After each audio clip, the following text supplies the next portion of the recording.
Hi guys, it's Morgan, and it's the second day of BroadwayCon 2019. Them because they had another show coming in. We even extended for like 2 weeks. But at some point during that run, we had the front 2 rows were taken up by students from, I don't know if it was a Brooklyn high school or but it was at the New York Theater Workshop. The front 2 rows were filled with students, and the energy that we all felt, and I think Jeffrey and Kevin McCollum and Alan Gordon, our original commercial producers, they were there that night. There was a palpable difference of having those young people right there in the front row just like exploding at us. So that was part of the seed that was planted for when we moved to Broadway, for it being the front 2 rows. In addition to Jonathan's family being very committed to and insistent on making some kind of affordable ticket available to young people, because that's something that Jonathan absolutely would have wanted. So it was a combination of all those factors that led to it being the front 2 rows as opposed to the back row of the mezzanine. Right.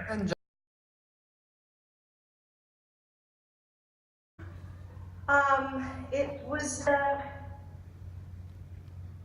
I think it was a community, really. I think it's what you said, and it opened my eyes as to the world outside the little town I grew up in.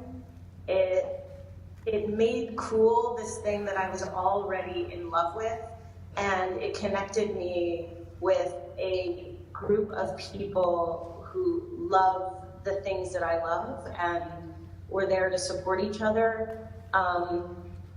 Also, it was an escape too, I think. It was a way of getting outside of myself. You know, we all, you know, the rent line, the beginnings of the rent line also corresponded with the beginnings of the internet. And I remember that we would all call each other by our online handles. So I was Nikki Bue, and you were Sam I Am, and our friend Shannon was Channelizify, and it was as if we had these personas that were not like the nerdy theater kid in the school or the kid who was struggling to come out in their town where they weren't going to be accepted. We just were these like ragtag kids on the street who found each other. This year was a sponsor of the Jimmys. It was the Jimmys' 10th annual, and it's the National High School Musical Theater Awards. If you're a high schooler, like, look into it, do whatever you can to like get to be in it.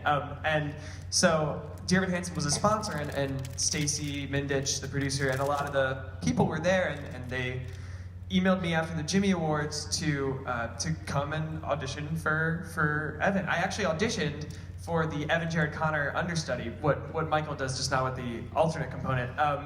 And yeah, and I did that, and then that was sort of it. Stevie. Okay, so Kim, what can you tell me that you've learned about Stevie? She's amazing. She's from Australia. Uh-huh. And we're all invited to go visit.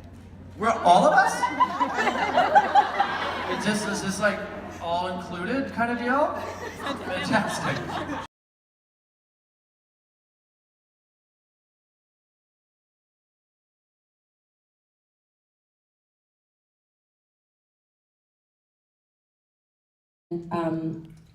I think I just would always call myself queen, just because I always say that if people are going to give you a label, you might as well give yourself one that you like. And that can be anything, literally.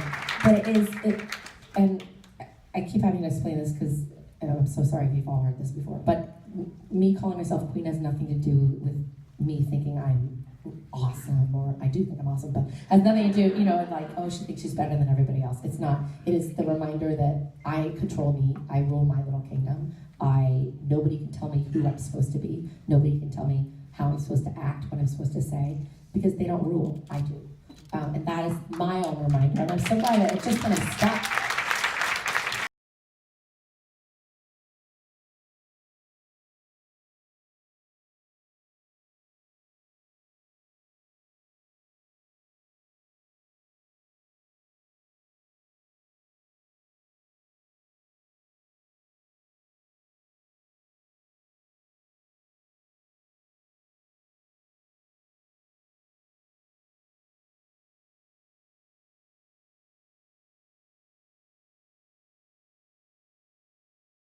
Charlie Brown, who just seemed to, her big brother, who seemed everything to go easy for him, and I'm a little sister.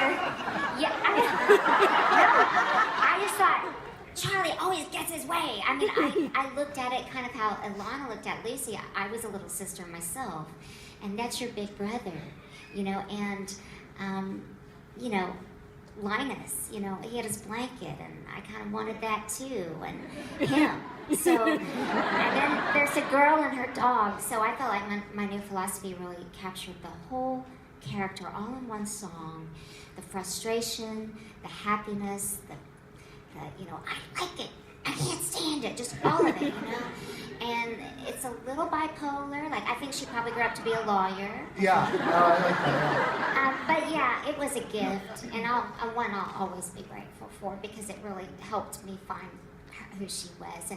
And Roger and I, we were just, you know, a lot of times it was Sally and her dog, and we were left to our own devices, much to Michael's, I think, delight. But, you know, book report, and, you know, we just said, what if we did, you know, Mission Impossible, and we did all this music that wasn't necessarily clear, but we did it anyway. Name for us as many original cast members from Wicked as you can. And go! Idina Menzel, Kristen Chenoweth, Norbert, Leo Butts, Joel Gray, Carol Shelley, Andrew Palermo,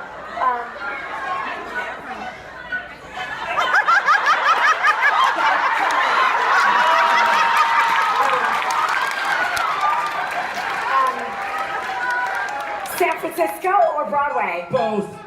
Stephanie Clark. Oh! Good. Natalie, the past couple of years have been a beautiful, crazy, amazing, stressful journey, and there's no one else that I would want to continue my life with. Natalie Chapter, you do me the absolute honor of marrying me.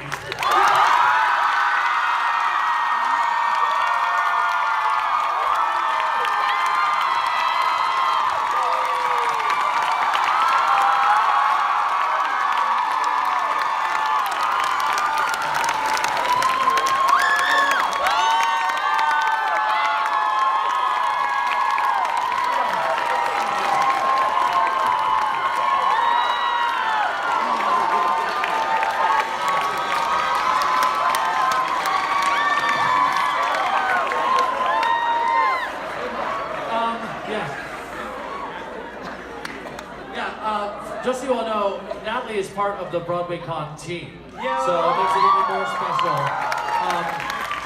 Unfortunately, because Natalie did not ring the buzzer, her answer, Jelani's going to steal. I do is correct.